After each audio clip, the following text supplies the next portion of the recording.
Voy a pedirles que abran por favor sus Biblias a Juan capítulo 6. Juan capítulo 6.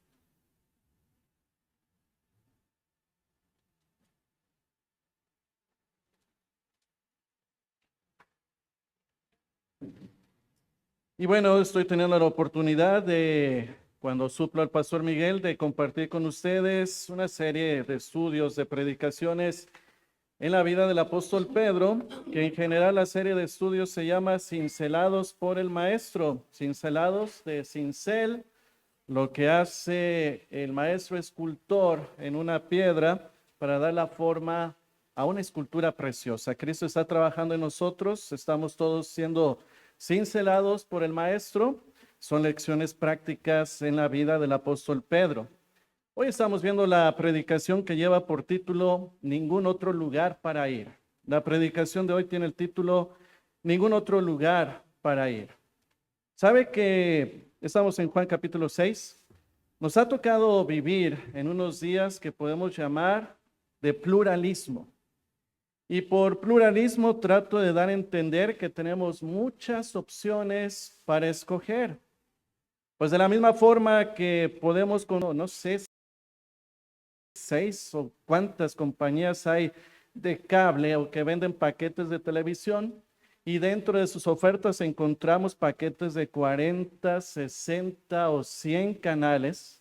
De la misma forma, el diablo ha hecho que el hombre tenga un pluralismo para escoger su religión preferida, su fe, su doctrina preferida, entre cientos de opciones que existen, y que por supuesto el internet, YouTube y todo eso ha hecho que podamos acortar las distancias en el mundo y podamos aún tener o encontrar gente de las fes y doctrinas más raras que podamos encontrar.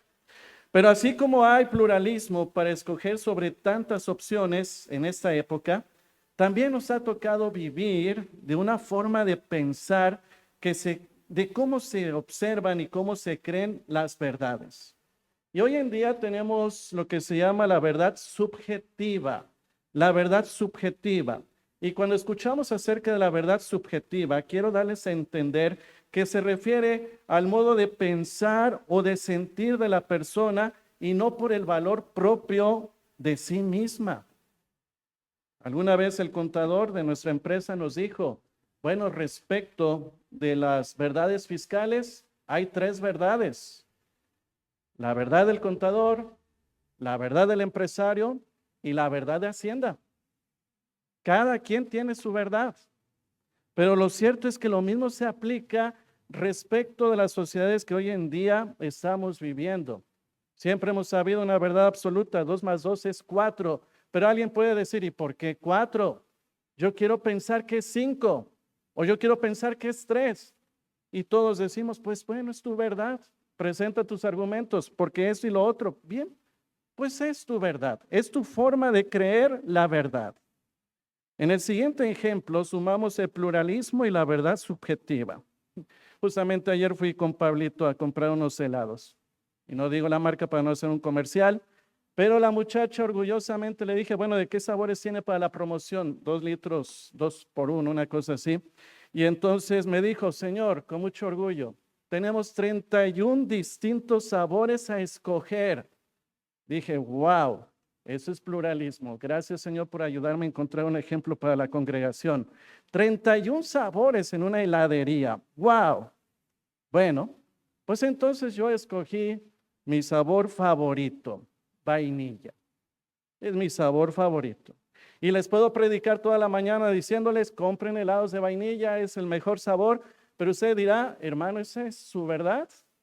Porque quizás a mí me gusta el helado de chocolate y alguien diga, pues a mí el de fresa porque es más natural, etcétera, etcétera. Y cada quien manteniendo su verdad subjetiva de manera imperante. ¿Sabe? De la misma forma actúa el hombre cuando se trata de la Biblia. Yo, dice el hombre, quiero escoger entre la variedad de pensamientos y crear mi propia ideología y mi propia teología sobre Dios, Jesús y el Evangelio. Y en ello se ha creado religiones falsas. Bueno, no hay religión verdadera, pero religiones, filosofías, falsos pensamientos que han abierto la brecha entre Dios y el hombre.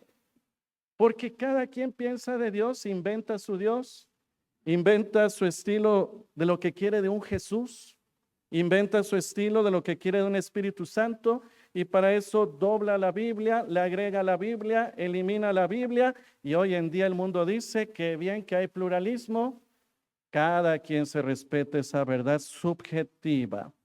Sin embargo, el apóstol Pedro, el personaje que estoy sacando a relucir en esta serie de predicaciones, dijo en Juan 6, versículo 68, Juan 6, 68, le respondió Simón Pedro: Señor, ¿a quién iremos? Tú tienes palabras de vida eterna, tú tienes palabras de vida eterna. Dentro de la Biblia no hay pluralismo, dentro de la Biblia no hay verdad subjetiva, el Evangelio es único. El Evangelio es poderoso, el Evangelio es inspirado por Dios y su verdad, la verdad de Dios, es absoluta. Vamos a orar para pedir a Dios su guía para la predicación. Señor amado, te damos las gracias porque en un mundo donde vivimos con tantas corrientes de pensamiento, en un mundo donde se han multiplicado los sabios y gente que opina, bueno, sabemos que estamos en la verdad, que no estamos perdiendo el tiempo al estar aquí sentados en esta iglesia, tomando tu precioso libro, porque en ella encontramos la verdad y a ti, el Dios de verdad. Te damos las gracias por el apóstol Pedro, que su testimonio que veremos esta mañana nos impulsa a tener esa seguridad de que tú eres el Cristo, que tú tienes palabras de vida eterna y a dónde podemos ir o con quién. No hay Dios como tú. Pido, Padre, que me uses para tu honra y para tu gloria. Que tu Santo Espíritu toque el corazón de cada uno de los oyentes y toque el corazón de aquellos que nos han entregado a ti antes de que sea demasiado tarde, antes de que su condenación se consuma. Rogamos pues de tu ayuda en el nombre de Cristo Jesús. Amén. Muy bien, pues esa declaración de Pedro en Juan 6, versículos 68 y 69 se da en el contexto donde había un pluralismo de la gente sobre Jesús. Juan capítulo 6 abre justamente con el milagro de la alimentación de los 5,000. Ya lo hemos visto antes, se contaba únicamente 5,000 varones mayores de 30 años, que era la edad donde un varón en la sociedad israelita era considerado como un mayor de edad.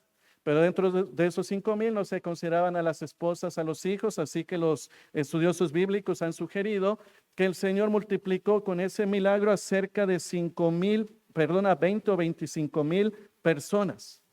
25,000 del desayuno de un muchacho de 5 panes, 2 pececillos. Eso fue un milagro espectacular, súper espectacular. Bueno, todo milagro del Señor fue así, porque solamente Dios puede hacer esos milagros, y fue todavía algo más espectacular porque después de alimentar a 20 a 25,000 personas, todavía sobran 12 canastas de pan. Entonces la gente reacciona, versículo 14, Juan 6, versículo 14. Aquellos hombres entonces, viendo la señal que Jesús había hecho, dijeron: este verdaderamente es el profeta que había de venir al mundo. Pero entendiendo Jesús que iban a venir para apoderarse de él y hacerle rey, volvió a retirarse al monte él solo. Y aquí vemos esa verdad subjetiva respecto de Jesús en vivo, físicamente. La gente dijo: queremos un rey como él.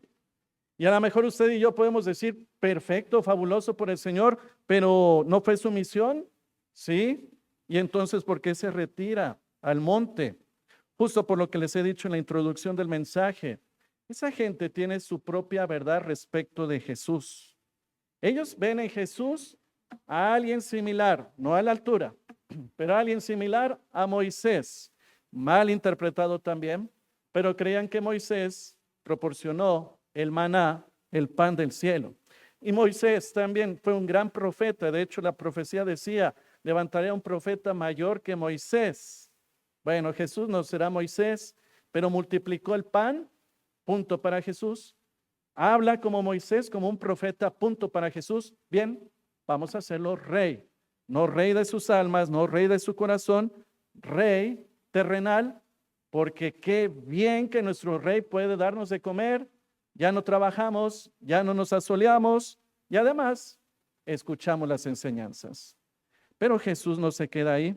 Jesús les ubica y les lleva a las verdades absolutas que hay en la palabra de Dios y les dice en Juan 6, versículo 44, Juan 6, versículo 44, ninguno puede venir a mí si el Padre que me envió no le trajere, y yo le resucitaré en el día postrero.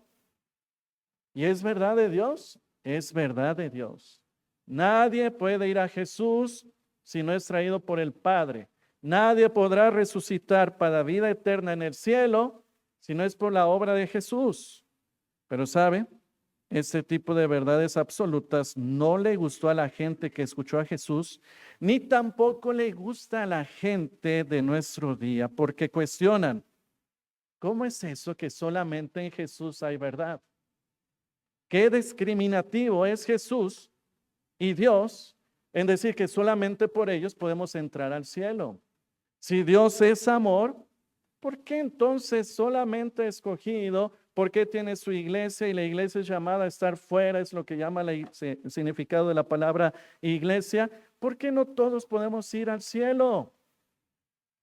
La gente, por supuesto, dice, quiero acceder a Dios por mis buenas obras, por mi moralidad y la salvación mía es obligación de Dios, pero yo quiero creer así. Pero solo Dios tiene la verdad absoluta y el Señor vuelve a declararles ese tipo de verdad en el versículo 51. Juan 6, versículo 51. Jesús enfatiza, yo soy el pan vivo que descendió del cielo. Si alguno comiere de este pan, vivirá para siempre. Y el pan que yo daré es mi carne, la cual yo daré por la vida del mundo. ¿Y sabe? No les gustó. ¿Cómo que tú eres el pan de vida? ¿Cómo es que tu carne nos lleva al cielo? Versículo 52, la reacción de la gente. Versículo 52, entonces los judíos contendían, peleaban entre sí diciendo, ¿cómo puede éste darnos a comer su carne? Y más que nada el punto teológico de que Él es el pan de vida, el pan vivo que descendió del cielo. Si es un nazareno, si es un Galileo, por supuesto había nacido en Belén, pero su percepción era así. Y recuerda que la Escritura dice que no tenía una atracción física el Señor, una figura de decir, bueno, sí, es el Mesías. No, ni siquiera Pilato vio en él un enemigo para poder decir, este va a ser rey. Por supuesto no tenía Jesús esa apariencia, no. Y la gente se disgustó. Pero el Señor eleva el nivel de la verdad y dice en el versículo 53, Juan 6, versículo 53, Jesús le dijo, de cierto os digo, si no coméis la carne del Hijo del Hombre y bebéis su sangre, no tenéis vida en vosotros. El que come mi carne y bebe mi sangre tiene vida eterna y yo le resucitaré en el día postrero, porque mi carne es verdadera comida y mi sangre es verdadera bebida. Y esta verdad ofendió aún más a esa gente. Pero por supuesto que Jesús no les ofreció un brazo y les dijo, muérdanlo y cómanlo. No se cortó una vena aquí en la muñeca o en algún lado, sacó sangre y dijo, bébenla para ir al cielo. No, él estaba hablando de manera figurativa, pues en ningún lugar de la Biblia se aprueba el canibalismo. Y tampoco esa doctrina de la religión principal en el occidente del planeta que se llama transustanciación, donde el sacerdote con un rito toma un pan, hace un rezo y entonces cree que Jesús baja ese pan y literalmente ese pan es el cuerpo de Cristo. Luego toma la copa, también hace un rezo y también creen que se transustanciona el Señor para quedar ahí en su sangre y entonces reparten las hostias y la copa y todo eso diciendo ese es el cuerpo literal y la sangre literal de Jesús. No, eso es imposible, porque Jesús fue sacrificado una vez y para siempre. Así que esa doctrina y la que la gente pensaba estaba totalmente incómoda para ellos. Por eso el Señor les explica en el versículo 56. Versículo 56. El que come mi carne y bebe mi sangre, en mí permanece y yo en él. Como me envió el Padre viviente y yo vivo por el Padre, asimismo el que me come Él también vivirá por mí. Este es el pan que descendió del cielo, no como vuestros padres comieron el maná y murieron. El que come de este pan vivirá eternamente. El Señor les está hablando de la cuestión espiritual, de un pan mayor que el maná, de alguien mucho mayor, infinitamente mayor a Moisés. Por eso él dijo, yo soy el pan vivo que descendió del cielo. Es decir, la única opción para ir al cielo es que de manera figurativa coman de mí, beban de mi sangre, que soy el pan del cielo. Pero a la gente no le gusta. Versículo 60, versículo 60. Al oírlas, de todas esas palabras, y yo las he resumido, usted puede leer desde Juan 6 hasta este punto de la escritura. Juan 6, 60. Al oírlas, muchos de sus discípulos, y si leyéramos la Biblia en griego, pudiéramos entender muchos que aspiraban a ser sus discípulos, o muchos simpatizantes, dijeron, dura es esta palabra, ¿quién la puede oír? No es la idea que ellos tenían de Jesús. No es la respuesta que ellos querían de Jesús. Perfecto, hiciste el milagro, nos diste de comer, pero esperábamos otra cosa. Que tú dijeses, voy a seguirles dando de comer. Pedro, por favor, dales el servicio, el horario y el menú de servicio, desayunos a las 7 de la mañana, comidas a la 1, cenas a las 6. ¿Quieren que sea su rey? Sí, por supuesto, Jesús, todos con Jesús, sí. ¿Nos va a dar de comer? Sí, pero al revés. Él les está diciendo la verdad de Dios y sabe, la verdad bíblica ofende. La verdad bíblica ofende. Si se ha metido en problemas por mantenerse firme en la fe, no se sienta mal. Si ha tenido que dar un versículo a alguien para corregirlo de su idolatría, de su pecado, y se ha ofendido, no se sienta mal.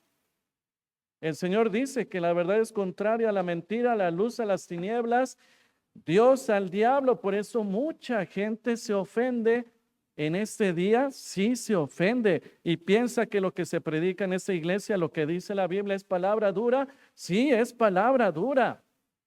Y reaccionan de la siguiente manera, versículo 61, Juan 6, 61, sabiendo Jesús en sí mismo que sus discípulos murmuraban de esto, les dijo, ¿esto os ofende? Pues qué, si viereis al Hijo del Hombre subir a donde estaba primero, el Espíritu es el que da vida, la carne para nada aprovecha. Las palabras que yo os he hablado son espíritu y son vida. Pero hay algunos de vosotros que no creen, porque Jesús sabía desde el principio quiénes eran los que no creían y quién le había de entregar. Y dijo, por esto os he dicho que ninguno puede venir a mí si no le fuere dado del Padre, y es así. Si usted está esta mañana escuchando el mensaje en la palabra de Dios, participando del culto de la iglesia del Señor, y dice, yo sabré cuando me entrego a Cristo, ahí está la invitación semana tras semana, yo tengo mi fecha, yo tendré mi tiempo, yo tendré mi convicción. Déjeme decirle que está totalmente equivocado. Quien da el momento de salvación es Dios, no usted. Quien decide escoger es Dios, no usted.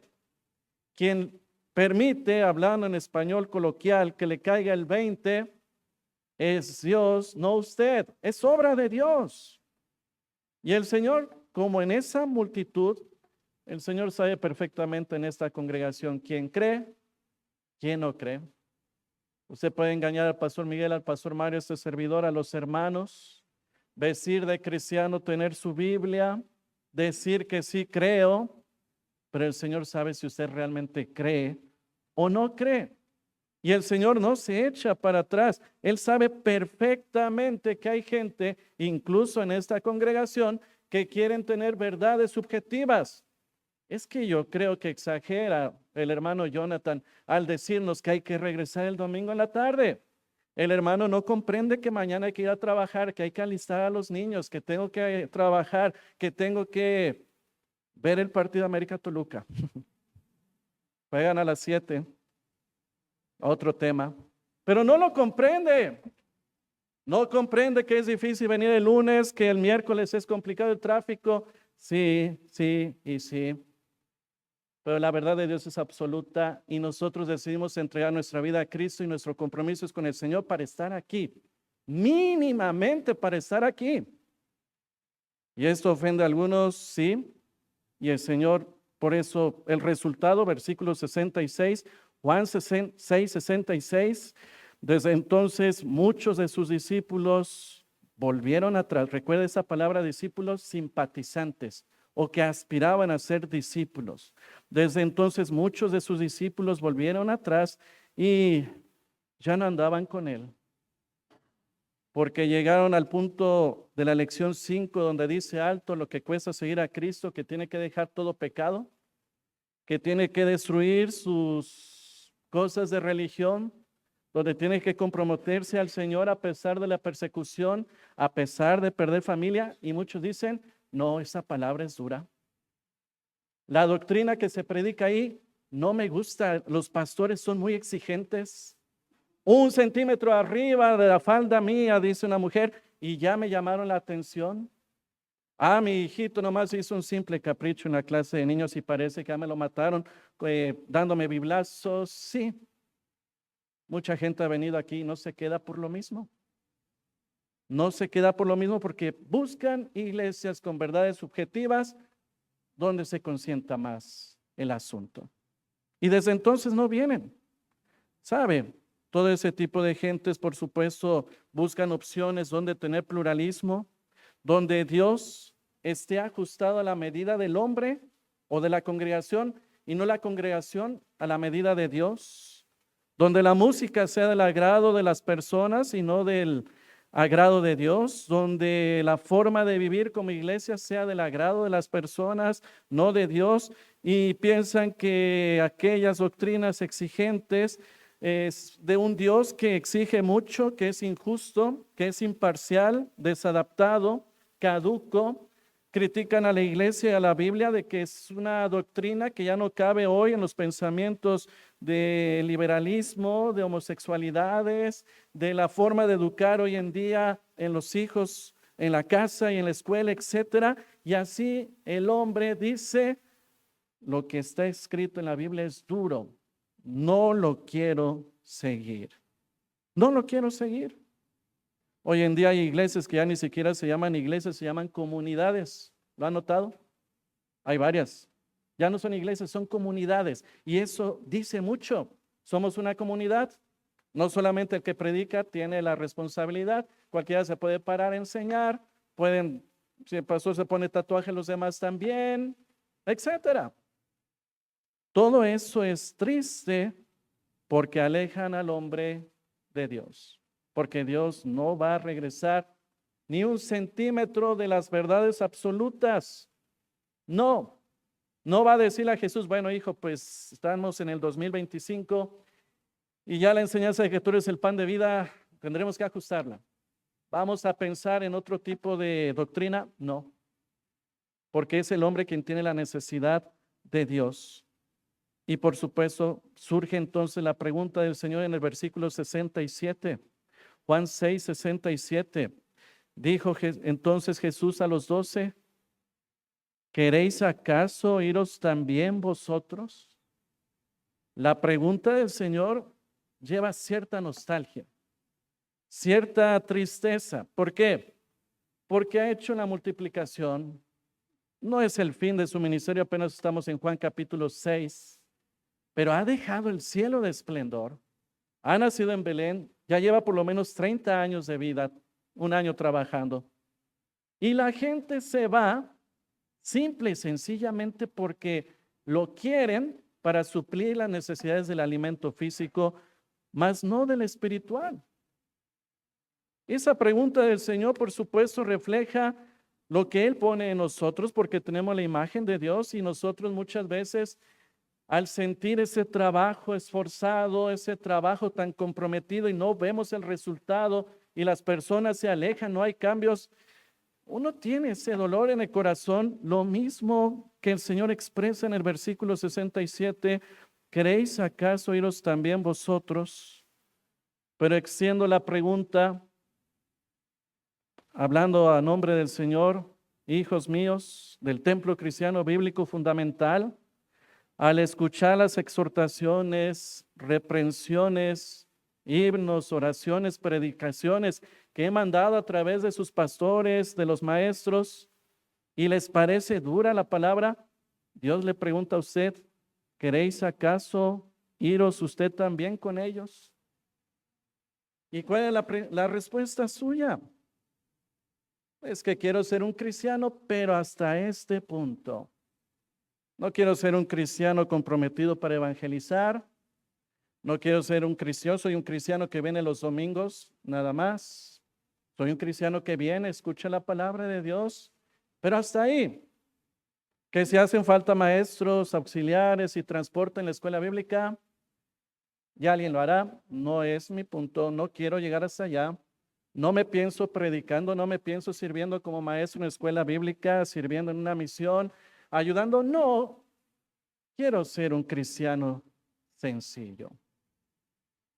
Y el Señor le pregunta, ¿quiere acaso irse usted también? Porque el Dios que tenemos no se conforma, no es el Dios pagano, donde los paganos van el domingo en la mañanita y listo, ya cumplí con su Dios, y ellos piensan que su Dios ya está contento. Pero el Dios vivo es Dios celoso. ¿Acaso piensa irse usted también? ¿Acaso después de una reprensión de parte del pastor se querrá ir? Es la pregunta que Dios nos hace. Pero la historia continúa, versículo número 68, y aquí surge Pedro, nuestro personaje. Le respondió Simón Pedro a la pregunta, ¿queréis acaso iros también vosotros? Versículo 68, le respondió Simón Pedro, Señor, ¿a quién iremos? Tú tienes palabras de vida eterna y nosotros hemos creído y conocemos que tú eres el Cristo, el Hijo del Dios viviente.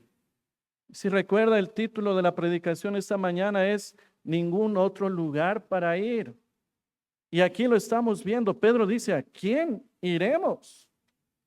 Tú tienes palabras de vida eterna. Y de verdad pensemos junto con Pedro, ¿a quién podrían ir Pedro y el resto de los apóstoles?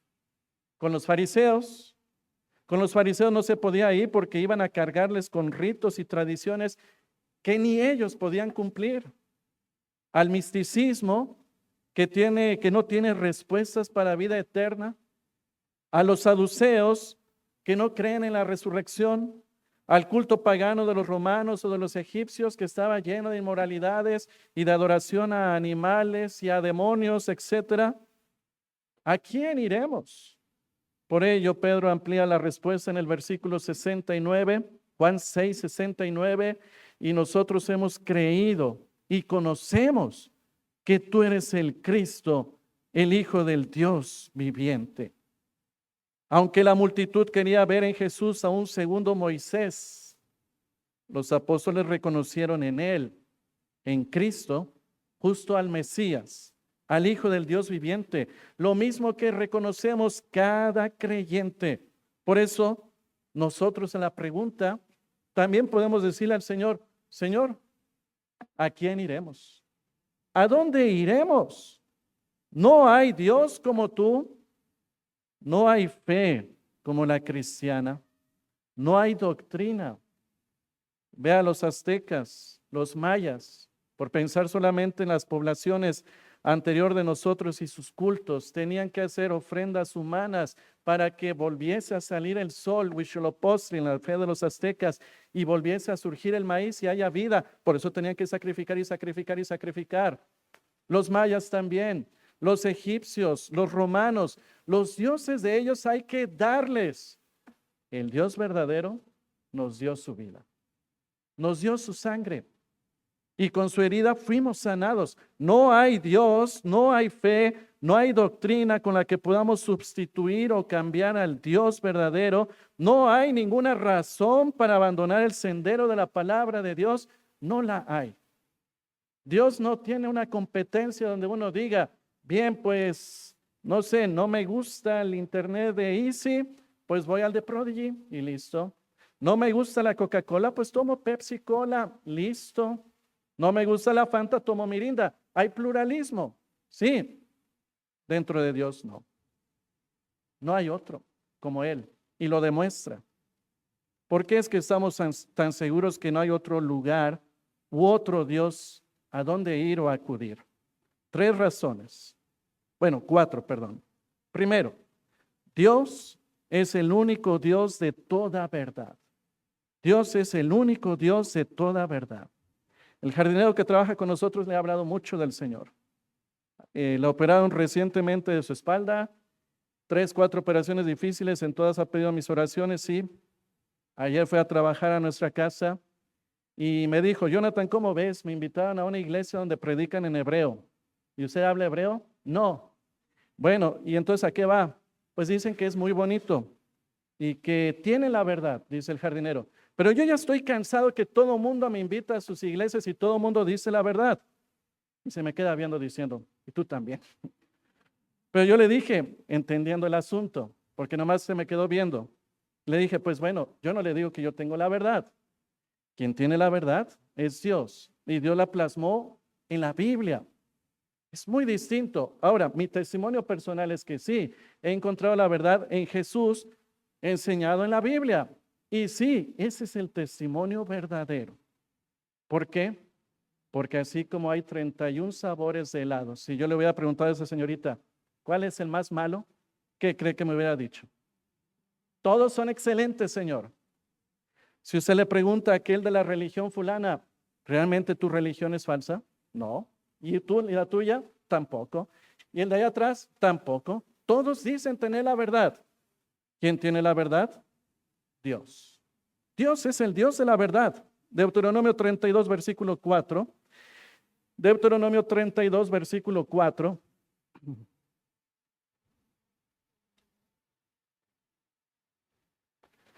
Deuteronomio 32, versículo 4.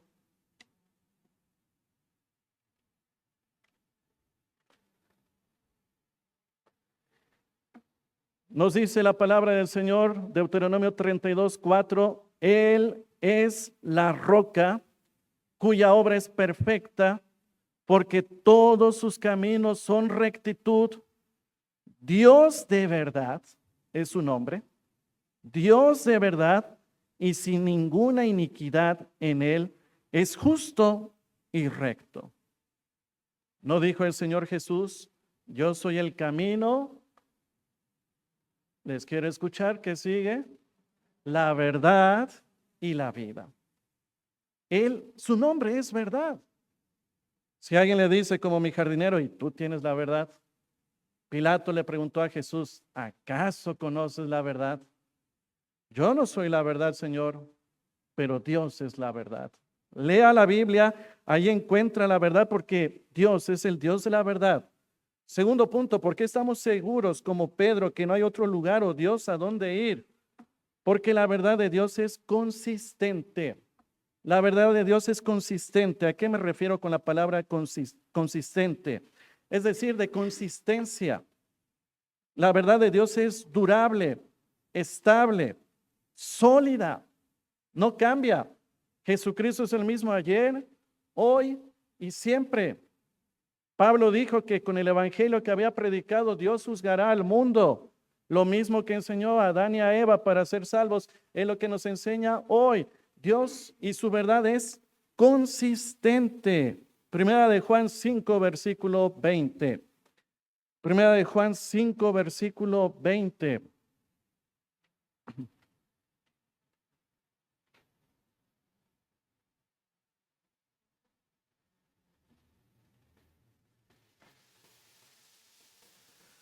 Primera de Juan 5, versículo 20.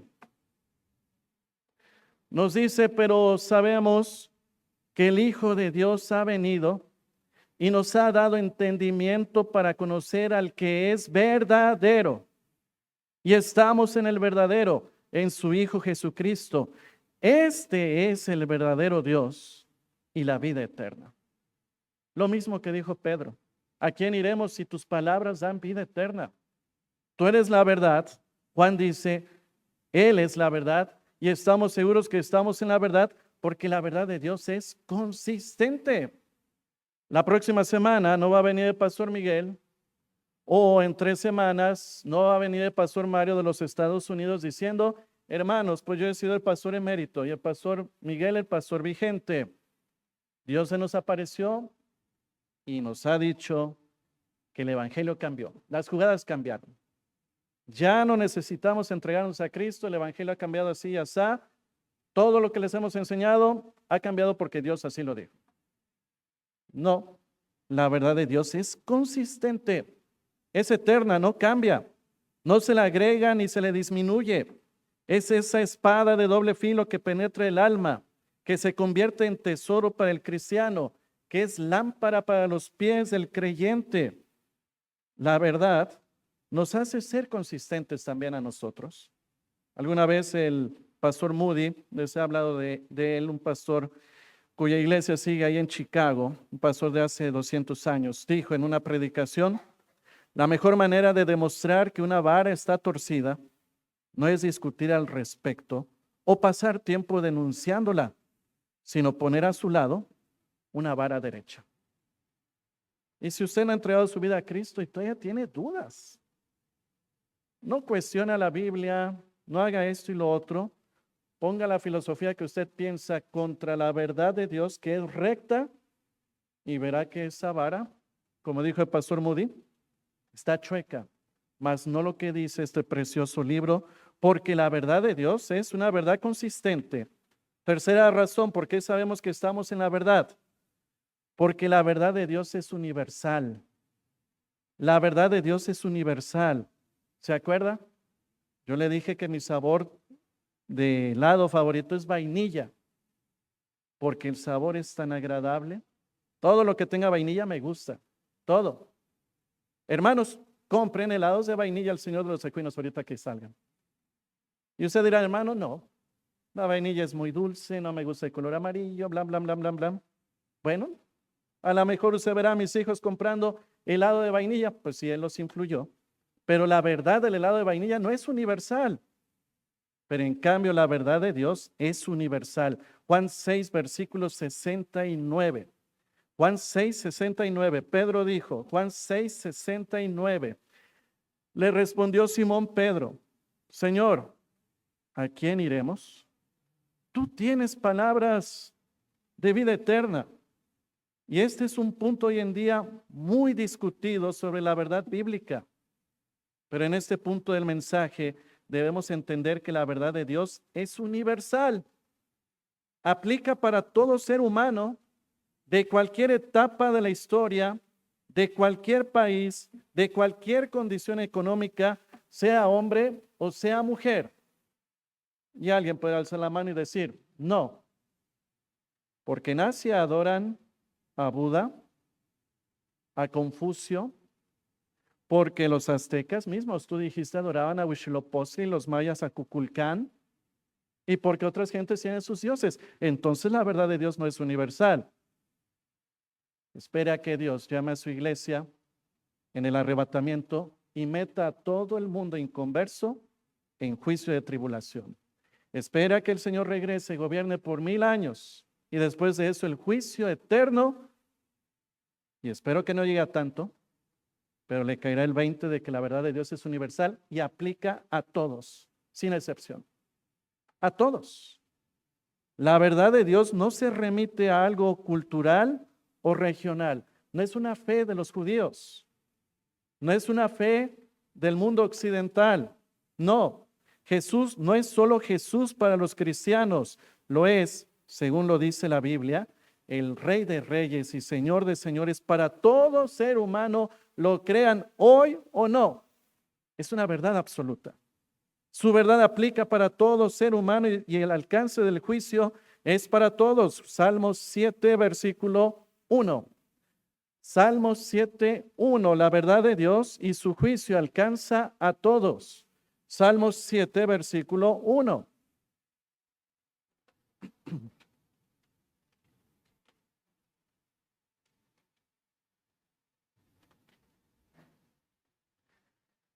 Salmos 7, 1. Jehová, Dios mío, en ti he confiado. Sálvame de todos los que me persiguen y líbrame. No sea que desgarren mi alma cual león y me destrocen sin que haya quien me libre. Jehová Dios mío, si yo he hecho esto, si hay en mis manos iniquidad, si he dado mal pago al que estaba en paz conmigo, antes he libertado al que sin causa era mi enemigo, persigue el enemigo mi alma y alcáncela, huelle en tierra mi vida y mi honra ponga en el polvo. Levántate, oh Jehová, en tu ira. Álzate en contra de la furia de mis angustiadores y despierta en favor mío el juicio que mandaste. Te rodeará congregación de pueblos y sobre ella vuélvete a sentar en alto. Jehová juzgará a los pueblos. Júzgame, oh Jehová, conforme a mi justicia y conforme a mi integridad. Fenezca ahora la maldad de los inicuos, mas establece tú al justo, porque el Dios justo prueba la mente y el corazón, porque la verdad de Dios es universal. Y los enemigos de David estaban bajo esa verdad. Los enemigos del Evangelio están bajo esa verdad. Y aunque hoy la nieguen, la pongan en duda, hasta la pongan en ridículo, sucederá lo que David dice. Versículo 6, levántate, oh Jehová, en tu ira, álzate en contra de la furia de los burladores. Porque la verdad de Dios es universal. Cuarta razón de saber que estamos en la verdad. La verdad de Dios está basada en evidencia. La verdad de Dios está basada en evidencia. Pedro dijo, sabemos que eres el Cristo, el Hijo del Dios viviente. ¿Y sabe? Eso no era un dogma. Un dogma es una creencia sin investigar. Por ejemplo, les puedo enseñar un dogma. ¿De qué color está el vaso? Alguien dirá, pues hermano, es evidente rojo. No, estoy predicando y el vaso es blanco. Y como yo estoy predicando y tengo la responsabilidad de esta mañana, entonces el vaso es blanco y no cuestione usted por qué es blanco. Eso es un dogma. Creer sin cuestionar. Creer a pesar de que el vaso es rojo y el hermano está equivocado. Pedro dijo, sabemos que eres el Cristo, el Hijo del Dios viviente, y no era un dogma, era una creencia. Había hasta ese momento muchas evidencias para que creyesen en Jesús como el Cristo, el Hijo del Dios viviente. Tenían evidencias abrumadoras y solamente le voy a hablar del Evangelio de Juan. Por ejemplo, en Juan capítulo 2, Jesús transformó el agua en vino en la boda de Caná. Litros y litros el Señor por su palabra cambió de agua a jugo de uvas. Luego, Juan capítulo 4, sanó al hijo de un noble de la corte de Herodes y lo sanó a distancia. Ese hombre le dijo, solo basta que tú digas que mi hijo sea sanado y se sanará. Y el Señor dijo que sea sano y se sanó. Solamente Dios puede hacerlo.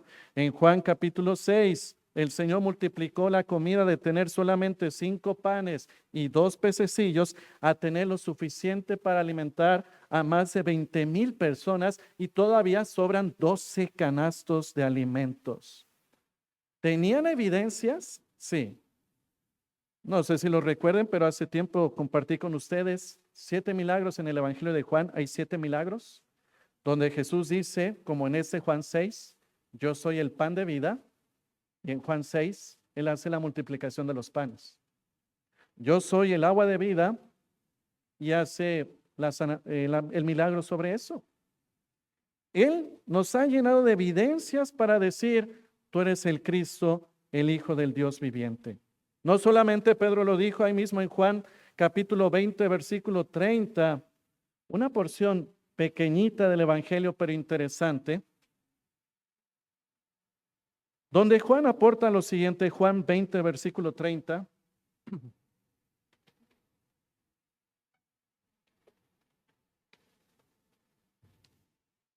Juan 20, 30, hizo además Jesús muchas otras señales en presencia de sus discípulos, las cuales no están escritas en este libro. Pero estas, las escritas, se han escrito para que creáis que Jesús es el Cristo, el Hijo de Dios, y para que creyendo tengáis vida en su nombre. Tengáis vida en su nombre. Sí, la Biblia está llena de los milagros de Dios. desde la creación, el mar rojo, la caída de los muros de Jericó, el hacha que se le cayó y que Eliseo hace orar para que flote, etcétera, etcétera, etcétera, etcétera. Sí, pero sabe, los milagros no únicamente están aquí. Los milagros también están entre nosotros. Aquel hermano sumergido en drogas, que hoy es cristiano y comparte con nosotros aquí mismo en la iglesia. Aquel que es sometido a una operación de cáncer difícil y que los médicos dijeron terminal y está entre nosotros. Los milagros que Dios hace en nuestra vida nos dan evidencia de que sí, tú eres el Cristo, el Hijo del Dios viviente. Y para que creyendo tengamos vida en su nombre. Vuelvo a leer la parte final de Juan 20:31. Y para que creyendo tengáis vida en su nombre. La verdad de Dios es universal, consistente y llena de evidencia. ¿Con qué propósito? Para que creyendo en Jesús, la verdad, tengamos vida. ¿Sabe? Muchos hombres son reconocidos por decir su verdad subjetiva, pero a comparación de Cristo, todos fracasaron y ninguno da vida física o espiritual. Déjeme darle algunos ejemplos. Lenin, aquel líder ruso, impulsor del comunismo, dijo: cuando el comunismo gobierne en el mundo, habrá pan en la mesa de cada hogar. Y fracasó en sus palabras. Y los gobiernos comunistas han empobrecido a sus pueblos. Pero Lenin no tuvo el aplomo ni la evidencia para decir como Jesús: yo soy el pan de vida, el que a mí viene nunca tendrá hambre y el que en mí cree no tendrá sed jamás. Y Jesús sí cumplió. Adolfo Hitler clamó sobre su gobierno y su doctrina del nazismo que duraría 1000 años, pero fracasó, pues no tuvo la capacidad y evidencia para decir como Jesús: yo soy el camino, la verdad y la vida, nadie viene al Padre sino por mí. Y Jesús cumplió. Buda murió diciendo: sigo buscando la luz. Pero Jesús dijo con evidencia: yo soy la luz del mundo, el que me siga no andará en tinieblas, sino que tendrá luz de la vida. Y Jesús cumple. Los grupos que creen en la reencarnación lo hacen pensando que vivimos, morimos y somos reciclados en alguna otra criatura o cosa, pero ninguno de ellos puede decir lo que Jesús con evidencia en mano dijo: yo soy la resurrección y la vida, el que cree en mí, aunque esté muerto, vivirá. Freud, el padre de la psicología, pensó que la terapia psicológica daría por fin respuestas a los crueles dilemas emocionales en la vida del ser humano, pero nunca pudo decir con evidencia lo que Jesús mencionó de sí mismo: la paz os dejo, mi paz os doy, yo no os la doy como el mundo la da. No se turbe vuestro corazón, ni tenga miedo. Ningún psicólogo lo puede decir, pero Jesús sí. Tampoco Freud pudo decir al corazón lleno de culpas, amarguras, derrotas morales y espirituales, que incluso hacen que las personas se suiciden, como Jesús: tus pecados te son perdonados, vete y no peques más. Y el alma de la mujer adúltera fue sanada. Solo Jesús. Por todo ello creemos y confesamos con Pedro: Señor, ¿a quién iremos? Tú tienes palabras de vida eterna. Y es así, ¿sabe? No solamente para los creyentes, porque quizás usted esté pensando en la verdad subjetiva y diciendo: esa es la verdad del hermano Jonathan y de aquellos que están asentando con sus cabezas. Pues sí, por eso son cristianos. Pero ¿sabe? No. Si usted no es creyente, déjeme compartir lo siguiente: Jesús es el todo en todos. Para el panadero, Jesús es el pan de vida. Para el banquero, Jesús es el tesoro escondido. Para el florista, Jesús es la rosa de Sarón y el lirio del valle. Para el astrónomo, Jesús es la estrella reluciente de la mañana. Para el constructor, Jesús es la principal piedra del ángulo. Para el científico, Jesús es el creador de todo lo visible y lo invisible. Para el filósofo, Jesús es el verbo, la palabra, el conocimiento de Dios encarnado. Para el político, Jesús es el Rey eterno. Para el pecador, Jesús es el Cordero de Dios por cuya herida fuimos todos sanados. Así que crea o no en Jesús. La pregunta de Pedro resuena con fuerza esta mañana. ¿A quién iremos? ¿Qué más buscamos? ¿Quién puede ser mayor que Jesús? ¿Quién puede ser mayor que nuestro Dios? Solo Él tiene palabras de vida eterna.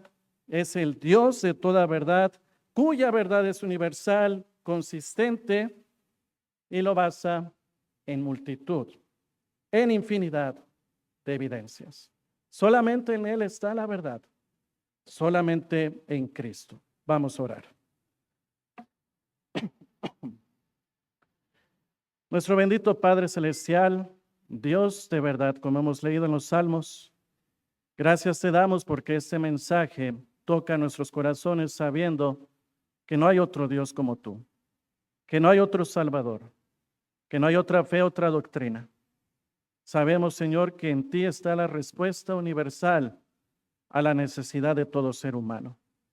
Gracias te damos, Señor, porque al igual que Pedro podemos confesar que no hay ningún otro lugar a donde ir.